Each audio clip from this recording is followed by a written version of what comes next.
What's happening again, folks? My name is Electric, and I'm joined by Mini-Matt for our final 70-star Super Mario 64 tournament match this day. We've got Heisenburger versus BlueBob for this last match.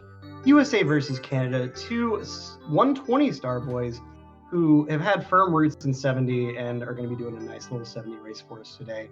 It'll be interesting to see how they're both playing. Decently comparable PBs. Of course, you gotta love a close race, right? Right? And BlueBob coming out of Div 2 was a very strong player in Div 2. Meanwhile, Heisenburger from Div 1 last season. And as we can see from this chart here, BlueBob decently high in the standings from his win in Week 1, but Heisenburger only 20 points behind.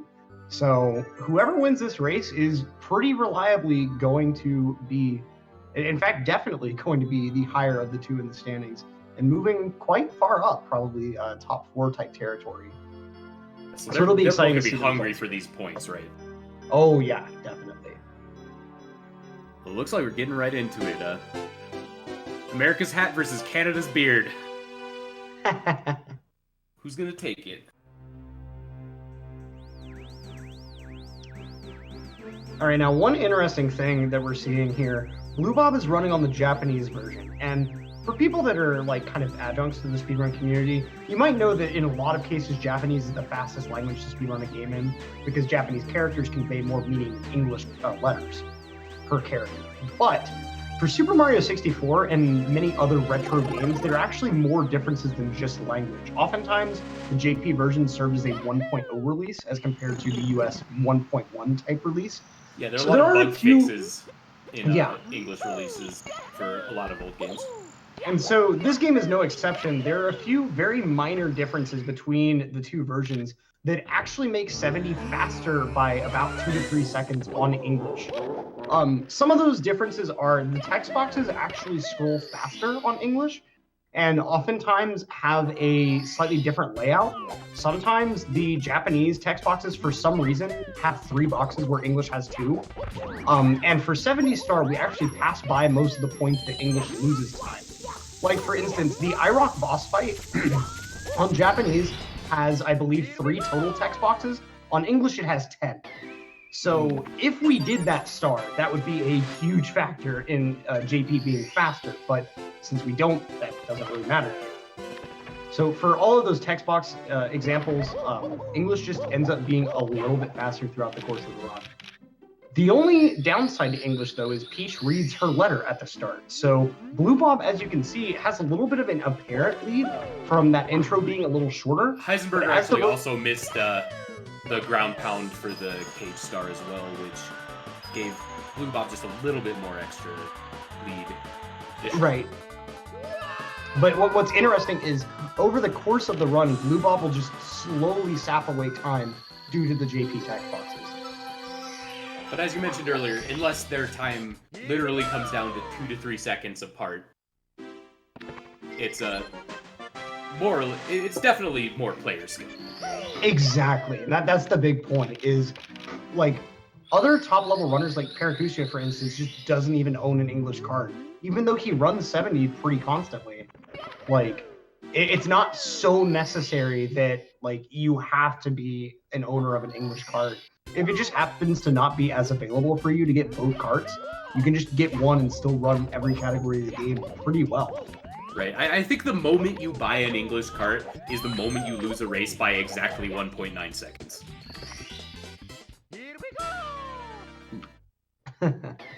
Yeah, and like for me, right now I only own an English card just out of convenience. Like at some point I'll buy a JP card, but I don't run 16 or especially 120 enough to like make that worthwhile at the moment. In fact, my 16 PB is on an English card, and like I don't really have the urge to improve it that much. I think it's an 18 flat or an 1801 or something. For what it's worth, I'm pretty sure I did a 16-star run one time, and it was maybe half an hour, which isn't very good, I've heard. Well, that's not too bad, honestly. It's not optimal. I mean, for someone that doesn't speedrun the game a whole lot, like, that's not too bad of a time. I just wanted to do backwards long jumps. That's the only thing that matters to me. That's fair. I think the last time I did like a semi-casual run of the game where I just BLJ'd to the end after I got the stars I wanted, like it probably took me a good like 3 or 4 total hours. And I got like 30 stars in that playthrough just because I didn't know how to do Mips Clip at the time.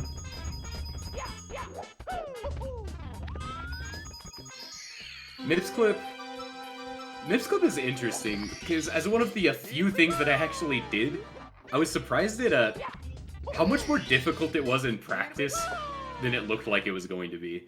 And I feel like that's a lot of the speedrun tech in this game. I mean, some of it's definitely that way. And it's like every strat in the game can be kind of misleading. Like, Breezeless looks easy. It's just a triple jump wall kick. That's not hard, right? Well, it's actually a considerably hard attack. And then meanwhile, like you said, like Mips Clip can look kind of convoluted, but it's really not hard to execute. In fact, I think the first time I was trying to do Mips Clip, I learned from someone in my chat describing how to do it. Like, I didn't even see like pictures of it or video or anything. They were just like, align him like about here on the door or so, and I was like, okay, and then it just worked, and I was like, oh, that makes sense.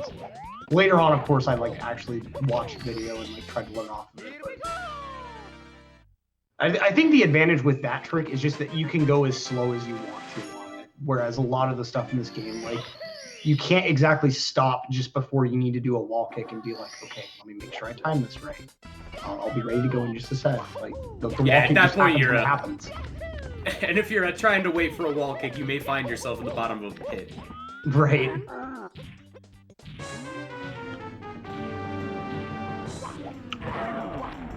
Everyone pay your respects to Double King Whomp.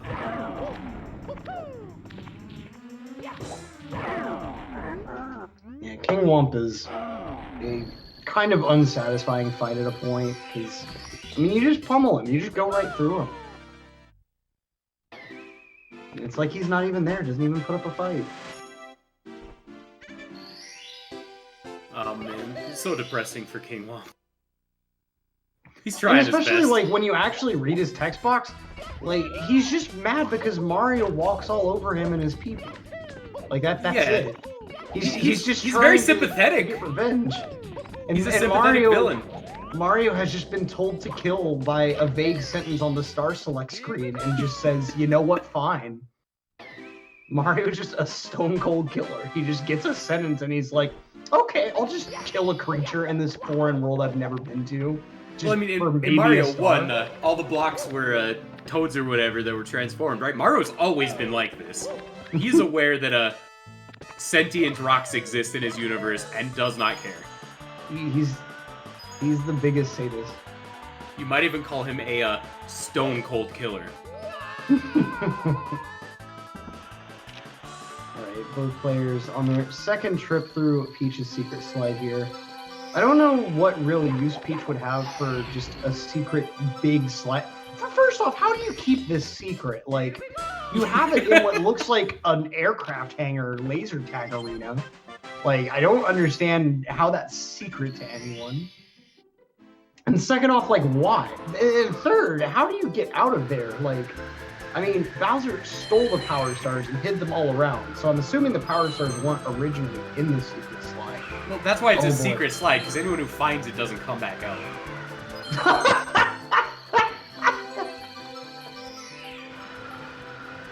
Tragedy.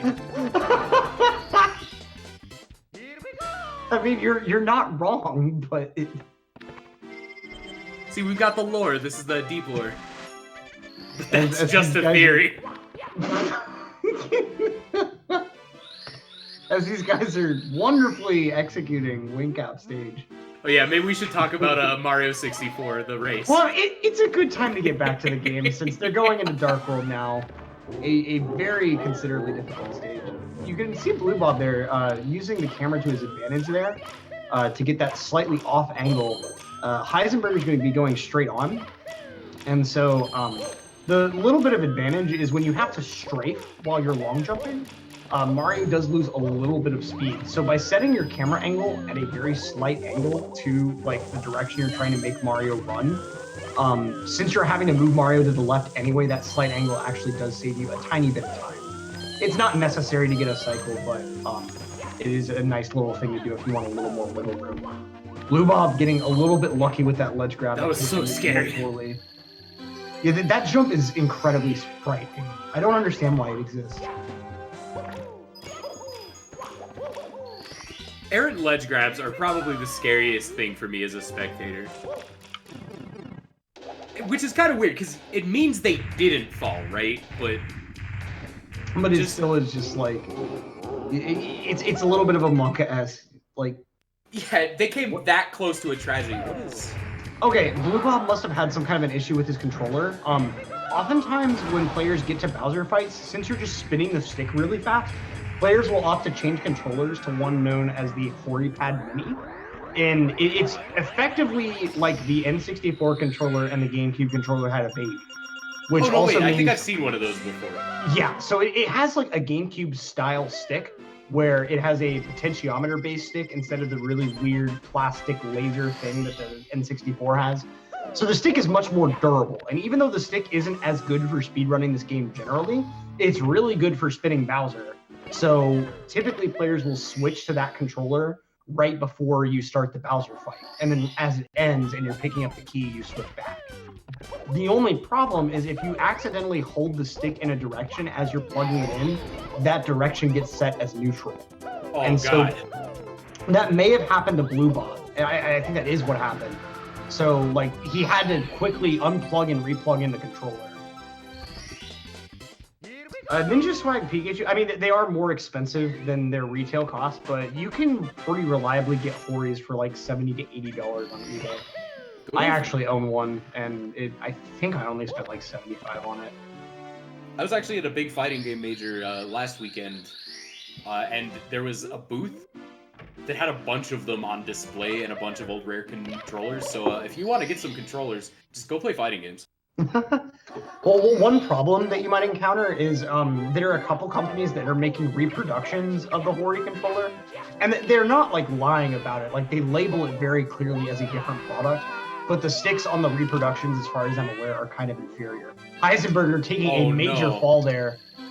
I honestly didn't quite see what happened, but I think he probably either like had a very weird dismount off the start of the slide that caused him to not have enough momentum, or like he had a slightly weird dismount and bonked on the edge of that later section of slide. You hate to see it. Oh yeah. Oh wait, he pressed Z? Oh, it was just an accidental ground pound then.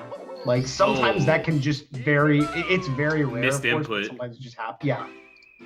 Feels frustrating. And one other thing I'd like to point out is Heisenburger just almost died there. You may not have noticed it, but as he approached that mid section of slide, he did a very quick dive as he approached the slide. If he hadn't have dove, Mario would have hit the slide, taken half of his health worth of damage, then slid off and fell all the way to the last section of slide and took the other half of health of damage. Are you talking about that like really, really late slide an inch off the ground? Right. Yeah. Where he like, as he was approaching the middle like crossing section of the slide. Yeah, he dove right before he hit it.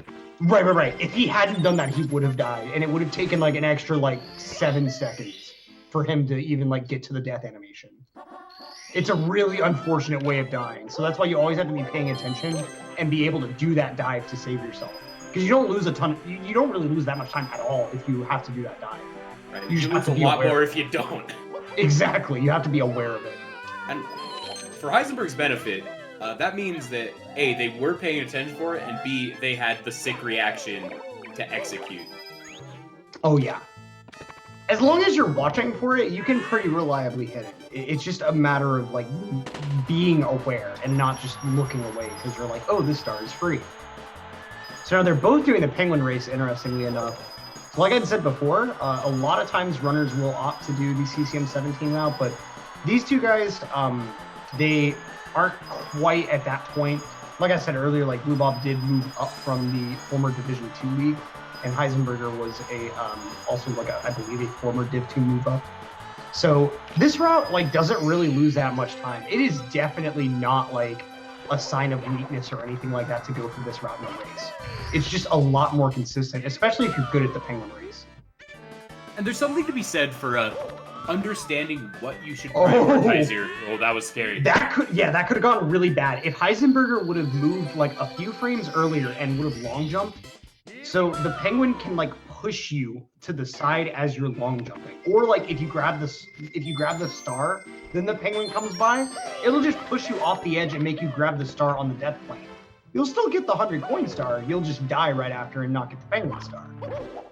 So like you have to be, a lot of times, and like myself included, you'll just opt to lose a little time waiting for the penguin to just get through the exit, so that there's no chance of the penguin pushing you around when you do the long jump. Especially in a race where you don't have the luxury of resetting and starting over. Right. And another little thing about like the way Heisenburger had to do that, he actually had collected an extra coin on his way down the slide, which meant the star spawned a little earlier up the ice slope than it normally does, which makes the long jump a little more precise. If you don't time the long jump properly there, you could actually end up like going a little under the star, and then when Mario's momentum reverses and he starts sliding back, you just end up falling off the ice because ice physics are hard. Ice physics are hard is a sentence you could say about literally any video game that contains it. You would never be lying. This is gonna sound like a tangent, but like one game that I found that suffers from that same problem and has like no ice in it is System Shock 2. That game, the entire time, feels like you're controlling someone riding a wakeboard on a slushie. Like, frictionless shoes. It's absolutely true. Like, and yeah, we don't have audio to answer the chat question. Yeah, I wish we did, but what's kind of weird is I've played this game so much that like I can just kind of imagine the audio. No, yeah, I have the yahoos burning through the back of my skull, so it's pretty fine. One of the coolest things, if you practice this game while also watching someone else play it, is sometimes a Yahoo or another sound effect will sync up between you and them, and it's this really wild stereo effect. Like, I normally play with headphones on and normally like watch Twitch streams through speakers. So like, just randomly I'll get this surround sound, Yahoo! And like, it blows my mind every time.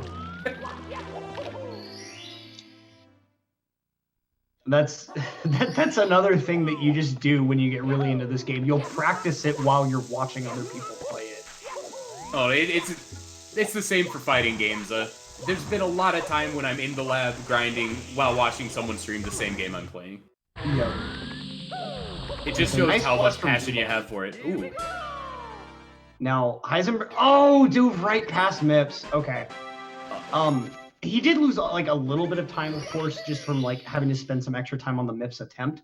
But if he grabs Mips successfully out of LLL, he's not actually going to lose any time, like compared to if he misses that later grab. So even though he did make a mistake there, it's not quite as bad as you might initially think.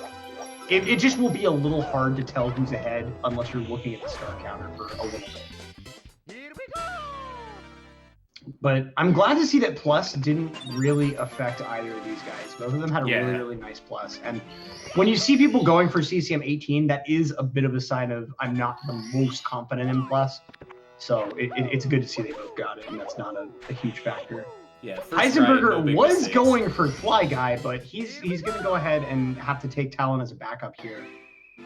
And this is a little unfortunate because you have to wait for him to fly all the way over just to bop him. Sometimes you have to make that split-second choice instead of trying to risk it going for the other strat anyway and really being in a bad position. Exactly, yeah. And that one in particular is kind of a tough call because occasionally the Fly Guy just decides, I don't like being your jumping pad, and I'm just gonna not be in the right place this time. And it's just kind of RNG. The bullies. Yeah, BlueBob having a lot of trouble right now, but manages to get through. This is a star that like it either goes well or goes really bad. I Right. Like, occasionally you'll see perfect or someone you're doing the casual playthrough. It's one of the two. Right. Like, occasionally you'll see someone just miss one barely and just do a quick kick on it, but most of the time you either see perfect execution or just bad.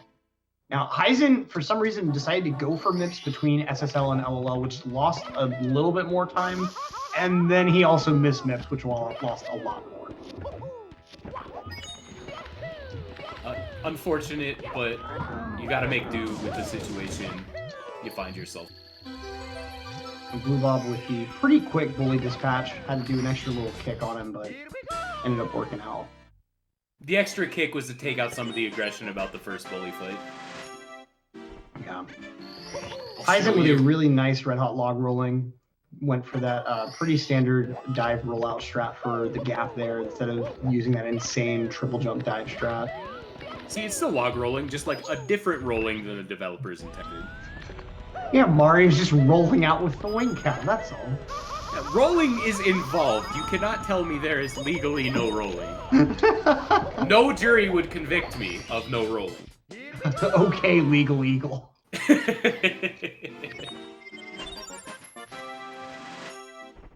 So very, very nice lava boost from BlueBob there. And back to the volcano, or as I like to call it, the lava pyramid. Yeah, I mean, that's exactly what it is. Like, it doesn't have that many more sides than 4. Yeah. It has like 6 sides, I think, right? You know, 1 or 2 at most. Those don't count. They're, they're silent, like the P in pterodactyl. Or like the E in Volcano. Yeah. Which E? I mean, just put it wherever you want to. It doesn't matter. And the point is, it doesn't count. Exactly. See, you get it. And Big Pyramid definitely didn't pay you $45 between runs to say that. BlueBob going for a nice little strat for reds there. The more basic, like, quote, beginner strat for that is to just long jump 3 times, once to get to that, like, little island of lava, another time to get to that little crescent wedge, and then finally one more to get you on the dipping platform. But the strat you saw BlueBob just do there, if you tilt your first long jump in a particular way, you can do a nice quick turnaround and just do 2 jump dives to get to the later parts to get to the Reds platform. And it's, I believe, like half a second or so faster, but it feels really, really nice to pull off. Sometimes the strats are just so satisfying that you gotta do them, right? Right. Like, even if they're not that much faster, it's just like... Swag strats, they feel good. Heisenburger also with lava boost. This is no. I was gonna say this is a strat that normally goes well, but occasionally bad things can happen. And what do you know? A bad thing happened. That just Commentators like curse, as we call it. Yeah, like as you saw there, all that was he was a little too far away from the lava fall. Like, normally that happens, where Mario just kind of clips up past that little ledge. And you can see, like, his head kind of hits the ledge and then gets pushed a little, like, inside from it. But Heisenburger was just a little far to the outside where the game was like, oh, no, you're not getting clipped this time. You're not lucky. But fortunately, it's really nice, though, that when you die in the volcano, you just respawn right in the volcano when you hop back in the painting. That was a really, really nice design choice from Nintendo. Yeah, thank you, developers.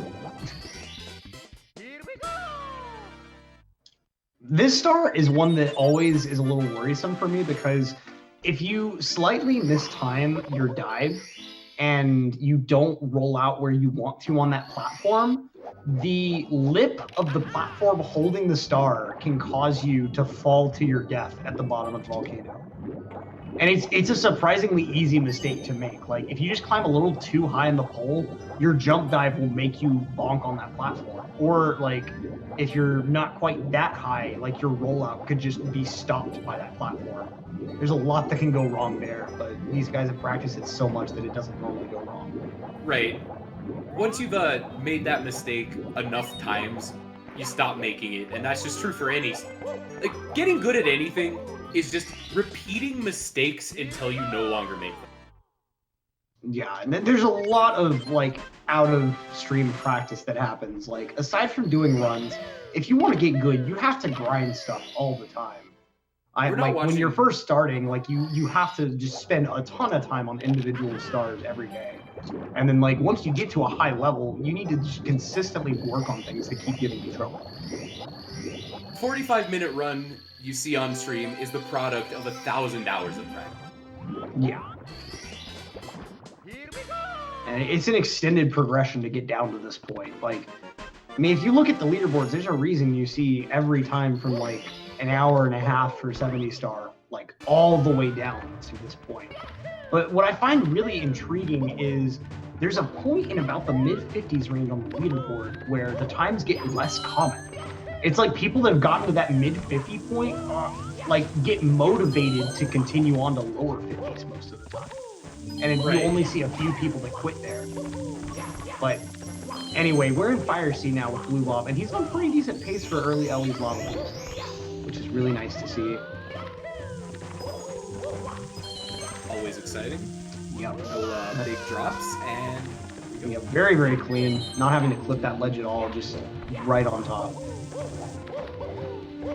And the big advantage of getting that early Ellie's lava boost is you're able to get this fast cycle on the end here where you're not having to take any burns.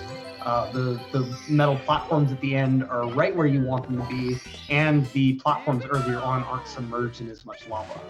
Fire Sea is just a work of art when everything goes right. When everything goes right being the key term. It's so easy for stuff to go wrong. There's a lot of room for variance, and unfortunately, any mistakes can have a huge ripple effect on how the rest of the stage goes. And of course, this Bowser fight is like both the easiest because you just get positioned right behind Bowser when the fight starts. But if you mess up, it's the most debilitating. Like it costs more time than any other missed throw. Yeah, it adds a little bit of stress to what otherwise would be a nice, relaxing Bowser in the lava bath. Just chilling with your friend Bowser in the song. Are we gonna see the lava boost? Ooh, just a little late. Now he might still be able to make early Ellie's, but it's going to be a little close. Nope. No. Oh man. That's a tragedy. That's going to cause a pretty significant increase in the deficit between him and BlueBob, unfortunately. That's really tough to see. And like you mentioned, it changes the cycle on everything up here, so those jumps were a little weird. These elevators are going to be different.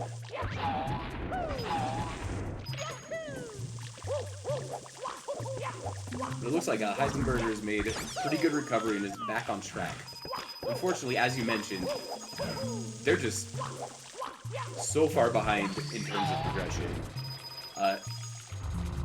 They've got to be hoping that BlueBob makes some critical drops in the upcoming stages. Yeah, I mean, like, it is decently close at this point, like only a star apart, and like minor mistakes like what BlueBob just made twice there with that amp, that is surprisingly easy to do. Like, if you choose to use that counterclockwise coin collection method, it can be a little hard to avoid the amp. Little mistakes like that could add up to a Heisenburger victory if he plays perfectly, but it is a stressful point for him going into the end game of the run. He needs to play really well if he wants to actually get through.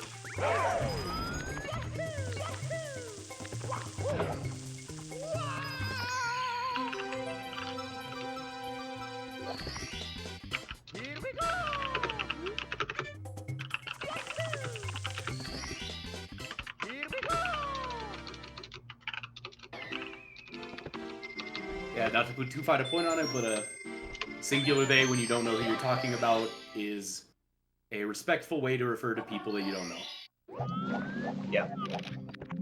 To be clear, at least as far as I'm personally aware, Heisenburger and BlueBob both self-identify as he.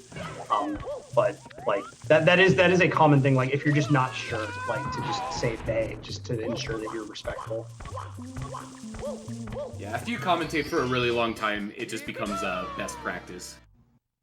Yeah, and it's like the only reason like I end up referring to as like he is because you know these people, right? Exactly. Like I've been commentating long. I've met a number of these people, or if I haven't met them in person, I've at least met them online and spoken to them. So like it's not like I'm just throwing that around just because like I'm actually like saying it because I know. Right. But yeah. Anyway, Anyway, what Mario is going 64. on with these guys? Did you know it's called Mario 64, but they're actually getting 70 stars? That's crazy, right? Wow! Incredible! You know, it's only called Mario 64 because there were 63 previous versions before they settled on this one. It's like Formula 501. No, or whatever that for what it's worth, I'm a great speedrunner in the first 63. Crazy good, but this is just the one where I'm a super big scrub. And nobody here has the videos to prove me wrong. When's Mario 65 coming out? Yeah, if Mario 64 is so good, where's Mario 65? Nintendo, you cowards. Checkmate speedrunners. Yeah.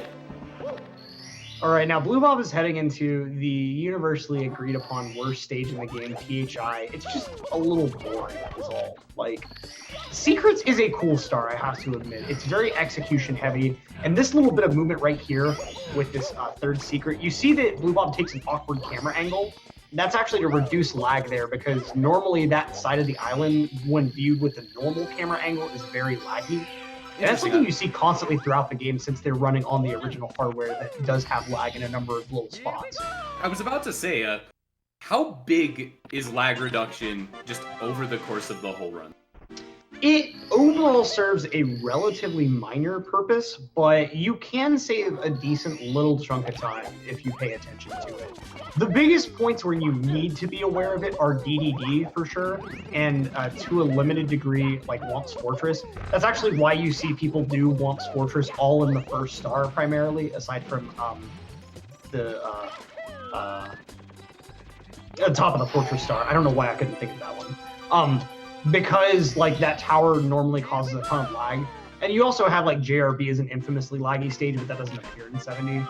But like periodically in different stages, you need to be aware of it. Like there's one instance in Fire Sea where you need to do a C up Lakitu cam to save a few frames of lag, and like you don't actually need to do it unless you just want to save that little bit of time. And for the most part, a lot of lag reductions fall under that category where they're not vital, but they will save you time, so you may as well do it.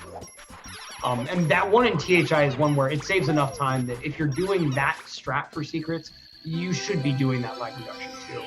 But there are some stages where you really don't see any lag reduction. Like BOB for bomb clip, like you don't really see any kind of lag reduction because it's such a short stage. What's another one? Trying to think. Wet Dry World does have lag reduction, like towards the top of the town. Anytime you're like viewing the main section of the town, you kind of want to move the camera a little like off center, because loading all of the town causes some issues. I think actually most parts of the game do include lag reduction now that I think about it. There's just so much fascinating stuff under the hood of these speedruns that isn't super visibly apparent until it's outright explained. It makes Mario 64 one of the most interesting runs to me by far. Right, like when you very first watch the game, like it's very easy to think like, that doesn't look that hard, but then you start trying to run it yourself and you're like, why doesn't this work? These people made it look so easy. And then, like you said, like there's so much that you have to learn mechanically about how the game works. Especially if you've been spoiled like I have with a lot of more recent platformers. You go back to 64 and the movement is a lot harder to do than these runners make it look. It's very unforgiving. Like angles for jumps get instantly set the second you jump, and you can't change them. Like in Odyssey, if you jump directly forward, by the time Mario lands, you can have him turned all the way to the right, or like even further potentially. But in this game, you jump Mario forward, he's staying forward. There's no question about it. Mario has a small amount of free will, and when you jump, he chooses to execute it. But like the toolbox the developers gave you is a really interesting set of tools. Like the camera for casual play is honestly kind of bad, but for speedrunning, it's really invaluable because you can consistently get the same angle every time. which like, and with button presses, like a button camera is objectively inferior. You can't adjust it to as many positions as a stick camera. But when you're trying to do specific tricks and you want it to be the same way every single time, having fixed camera movement actually can be a big benefit. Exactly, it's perfect for this game. Like, it's all these little design choices. Like, it makes it kind of unforgiving for casual players from the modern era, like you said. But like for speedrunners, there's so much beautiful tech packed in this game that makes it just feel so great to run. Speaking of the run, it looks like BlueBob still sitting pretty with a 3-star lead. Yeah, it had a nice execution on Reds, which Reds is the big point in TTM that you have to focus on lag reduction because the maze is insanely laggy. I think it's just the fact that the boulders above you load when you're in the maze, but like something about the maze is just awful. Ooh, BlueBob. So BlueBob just went for breezeless, and I believe he had the height to actually get the trick, but he wasn't quite close enough to the wall, so he didn't clip in. What makes that so hard is you're trying to do two things simultaneously. Be close enough that the fence tries to clip you inside of it, and be high enough that you're over the floor so the game has somewhere to put you when the fence clips you in. And in that case, BlueBob just wasn't close enough. Yeah, when it's a very particular input like that, it's not uncommon to see that get dropped in races in any speedrunning game, but what's nice about that one is the backup is right there. It's a no-brainer. You missed it, well, just take the wind anyway. Yeah, like, you just lose as much time as you would have saved. Like, you just double negate the benefit is all. Which isn't that bad, ultimately. And then just like Pikachu, like, it is true that some speedrunners can get agitated by the camera, but, like, for the most... What they get agitated about is sometimes the game has built-in camera movements when you reach certain parts of the stage. And other, like, little things like that. Like, sometimes the camera can move a little unpredictably, but, like, when you enter a stage, a lot of the time, like, if you hit the buttons the same way, the camera will do the same thing, and it's easy to hit the buttons the same way. And at some point, if the camera movement really bothers you that much, the unfortunate answer might just be Mario 64 isn't the speed game for you.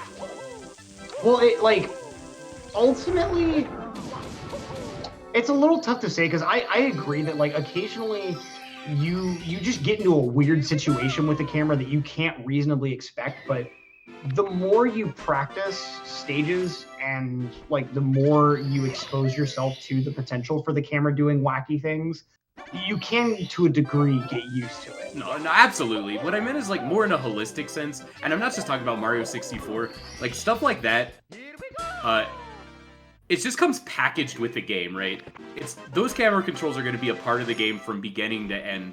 So if you find yourself speedrunning a game, or just playing a game casually, or any sort of competitive game, if there's something like that that's just, like, super frustrating and bad, the beauty of 2020 is that there are thousands of great games to play. That's feel very obligated. true. Yeah, you shouldn't feel obligated to play a game if there's one thing that's just, like, bothering you a ton and you like everything else. There's probably another game where you like everything else and there isn't that one thing that's driving you crazy. Right. And, like, this game isn't for everyone, straight up. Like, it's very satisfying if it's for you, but like, even as someone that loves this game and loves the speedrun, I can't reasonably say it's for everyone. And I mean, I love this. Like, I love the speedrun as a spectator, and I am fully admitting that it's just too technical for me. Yeah, it's like, it requires a certain type of person where that technicality is actually like an appeal. Like, it drives you to want to get better and learn more, and ultimately, like, you see it as a challenge more so as like a task.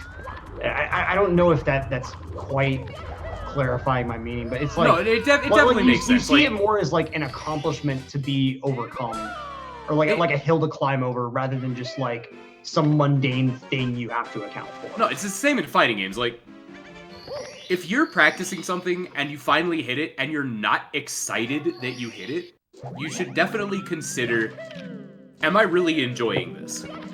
Like, is this what I want? Like, that sort of excitement when you hit it is what you're going for out of like a speed game or anything competitive or anything practice-wise. This is definitely becoming a philosophical wax about enjoying yourself with video games. So, maybe I'll reel it back a bit, but at the end of the day, Mario 64 is a sick game, and I think everyone's excited to be here, and that's what matters, right? Yep. And speaking of excitement to be places, BlueBob, I'm sure excited with this lead, possibly a little bit nervous moving into the late game. He's got 2 stars left in the Hazy Maze Cave, and he's about to be on his way. Now, since you're new around here, I need to kind of run something by you. I have this old theory about the origins of this cave. Okay, I'm listening. You see how Heisen is entering this thing that looks like an oil slick, right? Right. And then the room that the HMC entrance is in, like there's a bunch of pipe work around the outside. Okay. So I think that this room is actually like an oil storage facility in the castle. And the cave is like an abandoned toxic mining facility. Like all these creatures down here are like horribly mutated results of intense pollution from mining conducted by none other than Princess Peach in the interest of oil barons' money. Wait a minute. Mario is a ground-pounding King Whomp who establishes very cleanly that he's the proletariat. Peach is strip mining underneath the castle. Are we the bad guys? I hate to say it, but I think we are. I mean, I think that's just a fact of playing this game, is you have to accept that ultimately you are kind of the antagonist. Like, the Scuttlebugs did nothing wrong. They didn't ask to be raised for 30 minutes for no reason. The Scuttlebugs can't even comprehend a parallel universe, much less want to be affected by it. Maybe Bowser is just trying to let everyone have a good time here. And I mean, why is that one Scuttlebug at the start of the stage? Like, is it trying to warn Mario to go away? But it can't speak, so Mario just crushes him, like the bug Mario thinks he is. Meanwhile, BlueBob not crushing Lakitu Bounce, almost crushing it. Back up, Commentator trying for a masterful segue, but ultimately causing BlueBob much pain. But this red's backup is pretty clean. Not getting the 5 slide though. That strat is like one of the most unsatisfying if you miss it. Because Mario just kind of does his thing where he just slowly gets up from sliding on the ground. Oh, Mario. Maybe that's why Mario takes a while to get up and, only goes in one direction after you jump. Mario is actively, resisting being cast as the villain. Maybe so. Maybe after thousands of attempts, he's sick of destroying the world around him. Okay, BlueBob is on the wooden plank again. Okay, he's up there. So one thing that I want to bring up, and is probably why BlueBob fell off earlier, when Mario is sliding down a slope like that, you actually have to wait, I think it's about 4 frames before you can jump, and the jump will actually register. And so what happened to him was he tried to jump a little early, because on that slope, you want to jump as early as possible to make sure you can advance as far up the slope with each jump as possible. And so he tried to jump a little too early, and since the jump didn't register, Mario kept sliding and building more speed. And by the time BlueBob was able to react and jump, Mario had so much speed that he was just already off the wooden platform. Unfortunate. Yeah, like that, and that's another like issue with this trick, is just like trying to balance both being optimal with being safe with those jumps. And it's a weird timing thing to hit, because it's like you can't just delay very slightly after Mario hits the slope. Like, you kind of have to mentally figure out what 4 frames is over the course of practice. It just makes the consistency of all of these runners so impressive. So much is going on behind the scenes, so much work has to go into it. And what it just produces is an entertaining run, a fabulous race. And, Heisenburger gets the 5 slide, nice. That's what that strat was supposed to look like. Yeah, I got distracted because they got to the same point. I'm like, wait, are they gonna do it? The 5 slide is a really cool strat when it's pulled off. It was slick. I'm a fan. Now BlueBob on TGC 100, he gets that wall kick at the start. You just have to mess with a couple different camera setups there and figure out how that jump will work for you. It's so precisely just barely inside the range of wall kickable. Heisenburger, meanwhile, taking a Death and Rainbow ride right towards the end of it, only 2 stars left. Oh no. And meanwhile, BlueBob like did have some issues with that wall kick off that nub of the fence there, but he was able to get over it without falling, which is really nice. Yeah, for sure. I think it's great how, like, to prevent you from wall kicking off of, like, that cage, the devs, like, put that little extra lip of fence there, but we can just wall kick off of that. Yeah, that fence is not a preventative measure and more of a challenge. BlueBob, okay, that coin... avoiding the coin almost with that jump. That coin was making a break for it. It was sprinting on out of there. Oh man! Oh, BlueBob misses the wall whenever he's trying to wall kick, but he's able to get his triple jump wall kick like he wants. And he's finally at the TTZ 100 star. Done with that one. He is at least a good minute 20 or so ahead of Heisenburger. And the rest of TTC, if he executes well, could be all standing between him and victory here. It's crazy how fast. And obviously it's a speedrun and that's the goal, right? But even so, it makes 45 minutes seem like a flip of a coin, a snap of the fingers, another fast thing. Pick your favorite. This is a multiple choice reference.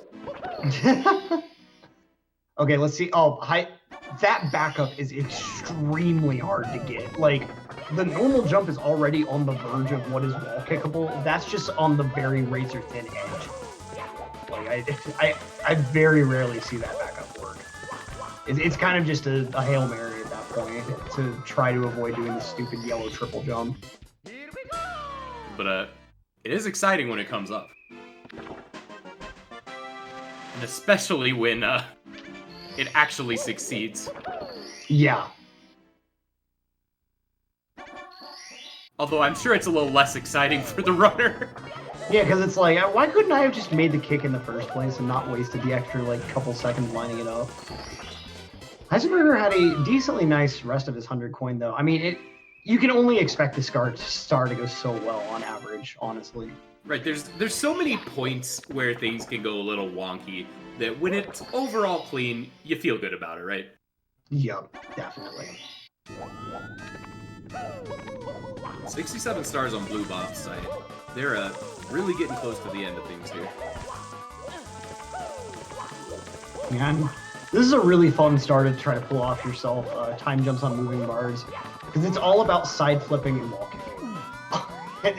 In that little corner bot there. Every time I see a bonk on this stage, my heart stops. Right, and every that strat that he long jumped into the wall and did a wall kick. You actually have to change how exactly you end the strat based on whether or not you get a first frame wall kick. So there's one mechanic in this game that is really infuriating sometimes.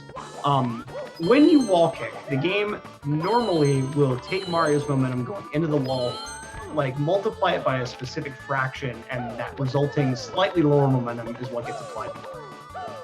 For some reason, if you wall kick on the very first frame that you're able to, that function doesn't quite calculate correctly, and it actually gives you a little more speed than you approach the wall with. The eponymous firstie. Yup. And so when you get a firstie, Mario will leave the wall a lot faster than you're probably expecting.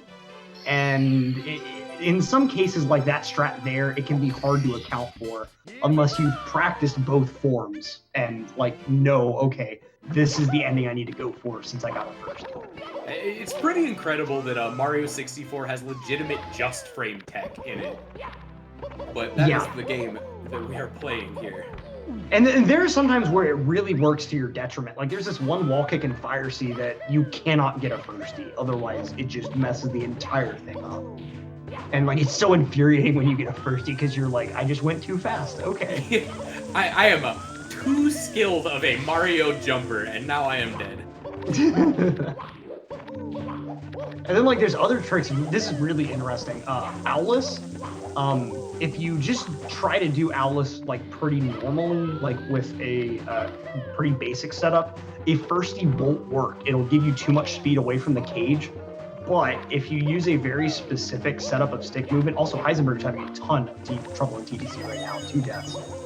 BlueBob also took a fall here, but comparatively much less of an issue. Yeah, it's only like, I believe, like 15 or so seconds. Very, very nice back up there. It is so hard to back up. Oh my god. BlueBob, you're gonna give me a heart attack. But what I was going to say was, if you use a specific stick movement on Owlus, you can actually make a firstie work for that trick, which is really interesting.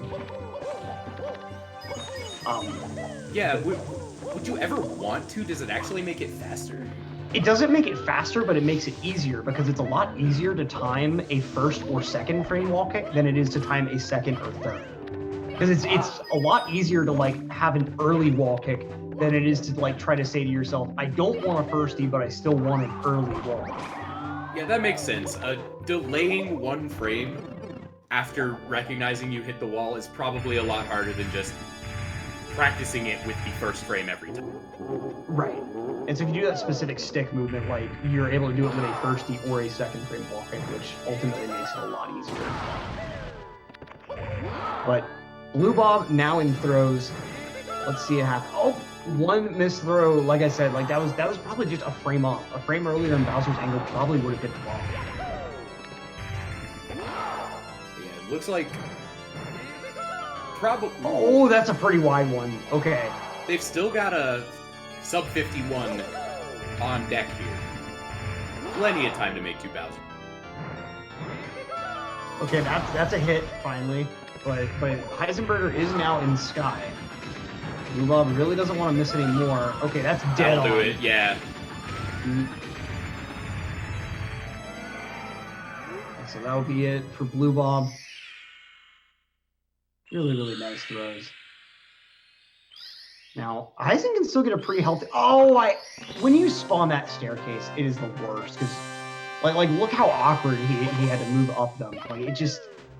Ugh. It muddies that whole movement up in the worst way. Ooh, nice recovery. Okay. One more time. Oh boy. 4 times the charm? It's so nerve-wracking when you miss it that many times and still are backing it up. Like, it just... That takes skill alone right there, backing it up like that. He's making each jump only lose like 3 or 4 seconds instead of 15. Crisis management is a very good skill to have. Yep. And Heisenburger has entered Bowser 3. Do you think sub 52 is still possible? No. So when you enter the Bowser fight, the best you can reasonably expect is about a 40-second fight. Gotcha. Nice tosses. Yeah, he's got really, really nice throws. And an interesting thing about Bowser that makes this fight like even more hard is you can grab him basically at any point after he hits the bomb. So as you're seeing, like Heisenberger's doing these side flip dives to grab Bowser's tail while he's still in midair and actually like advance the fight a little faster. That's the fabled air grab, not only in fighting games, it's here in Mario as well. Mario is basically a fighting game. One little final note is all that Mario camming he's doing is just him taking out his rage at that missed throw. Yeah. There are some people that will actually do that with pausing, just like they just rage pause. I don't quite personally understand it, but it's a thing some people do, while other people just do the Mario camming. But regardless of how you want to take out your aggression on your Bowser tosses, both players have ended this race, and it was a good one. Yeah, within about 2 minutes of each other, and pretty decent, respectable times, especially considering like Heisenberger having a bit of a meltdown in TTC and just having some issues throughout the late game. But both these players had some really nice, solid runs to go ahead and close out the night, and that will unfortunately do it for the 70-Star League for us today. As you can see from these now final standings, shot up there. Yeah, second place now with 81 points. Gainai on top with 98 points from his 2 wins. And then Punke with 76 in third place. And finally, Cheese rounding out the top 4 with 71. And then as we can see going on down, 4 1-1 records and 4 0-2 records, unfortunately. But There's still plenty of matches left. league. Yes. I would just be getting started. shocked if the leaderboard looks anywhere like this by the time we get to the end. Like, there is a lot of room for things to start shifting around as we get later on in these matches. And especially you have to consider, like, the way that racers are aligned against each other. Some people might be facing, like, the best 5 runners in the league right in the row as their first 5 races. And then other people might be facing the lower 5 as their first 5. You never know. Like, it really just depends on what schedule you just happen to get handed. So Random seating, baby. Yep. But that'll do it for us today. We hope to see you next Monday for more of our 70 Star League. But for now, I am Electric, And I'm joined Mini-Matt. by... And don't forget Cast Tuesdays coming up. We've got some good content gonna be playing overnight, so if you're looking for something to stick around for, you know, maybe listen to in the background, keep this tab open. Yep. But for now, peace out, gang, and we'll see you next week. Take it easy.